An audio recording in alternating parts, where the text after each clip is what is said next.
আদালতের রায় ও নির্বাচন কমিশনের গেজেট প্রকাশের ২০ দিন পরও ঢাকা দক্ষিণ সিটি কর্পোরেশনের মেয়র পদে বিএনপি নেতা প্রকৌশলী ইশরাক হোসেনের শপথ পড়ানো হয়নি।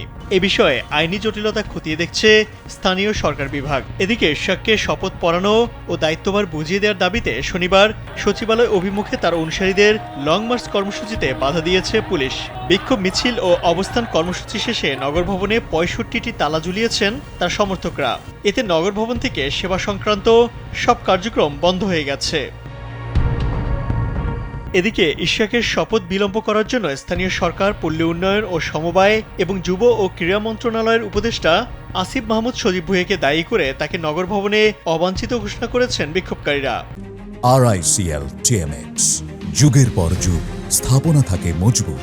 বিশেষজ্ঞরা বলছেন, আইনি জটিলতার কারণে ইশরাক হোসেনকে শপথ পড়ানো নিয়ে দোটানায় আছে স্থানীয় সরকার বিভাগ। বিএনপি বলছে, এখন সরকার উচিত দ্রুত তার শপথের ব্যবস্থা করা। ইশরাক হোসেন অভিযোগ করেছেন, শপথ পড়াতে ইচ্ছাকৃতভাবে বিলম্ব করছে সরকার। সংবিধান বিশেষজ্ঞ ও সুপ্রিম কোর্টের আইনজীবী স্বাধীন মালিক বলেন, নির্বাচন কমিশনের কাজ হলো ফল ঘোষণা করা, তারপর শপথ পড়ানোর দায়িত্ব স্থানীয় সরকার বিভাগের। এক্ষেত্রে নির্বাচন কমিশনের আর কোনো ভূমিকা নেই। সিটি কর্পোরেশন ও পৌরসভার মেয়রদের অপসারণ করেছে সরকার। এজন্যই হয়তো স্থানীয় সরকার বিভাগ শপথ পড়ানো নিয়ে দোটানায় আছে। ডিএসসিসির জনসংযোগ কর্মকর্তা মোহাম্মদ রাসেল রহমান বলেন, বৃহস্পতিবার থেকেই নগর ভবনের কার্যক্রম মূলত বন্ধ। ফলে সিটি কর্পোরেশনের ১৭ ধরনের নাগরিক সেবা বিঘ্নিত হচ্ছে।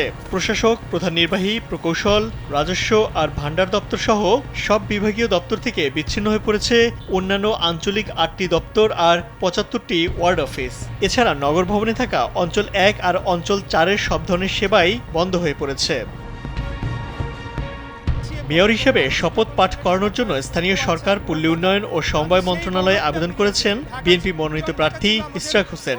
এক সংবাদ সম্মেলনে তিনি বলেন, শপথ গ্রহণের দাবিতে আবেদন করা হলেও এখন পর্যন্ত কোনো ইতিবাচক সাড়া মেলেনি। শপথ গ্রহণে ইচ্ছাকৃতভাবে বিলম্ব করা হচ্ছে। এ বিষয়ে বক্তব্য জানতে চাইলে স্থানীয় সরকার বিভাগের যুগ্ম সচিব মাহবুবা আইরিনের সঙ্গে মোবাইলে যোগাযোগ করা হলেও তিনি কোনো মন্তব্য করেননি। ইশরাক হোসেনকে মেয়র ঘোষণা করে ২৭ মার্চ রায় দেন ঢাকার প্রথম যুগ্ম জেলা জজ ও নির্বাচনী ট্রাইব্যুনাল। ট্রাইব্যুনালের রায়ের কপি পেয়ে ২২ এপ্রিল গেজেট প্রকাশের বিষয়ে আইন মন্ত্রণালয়ের পরামর্শ চায় নির্বাচন কমিশন। এরপর ২৭ এপ্রিল ইশরাক হোসেনকে ডিএসসিসির নতুন মেয়র ঘোষণা করে গেজেট প্রকাশ করে নির্বাচন কমিশন। ইমতিয়াজ আহমেদ, কালবেলা।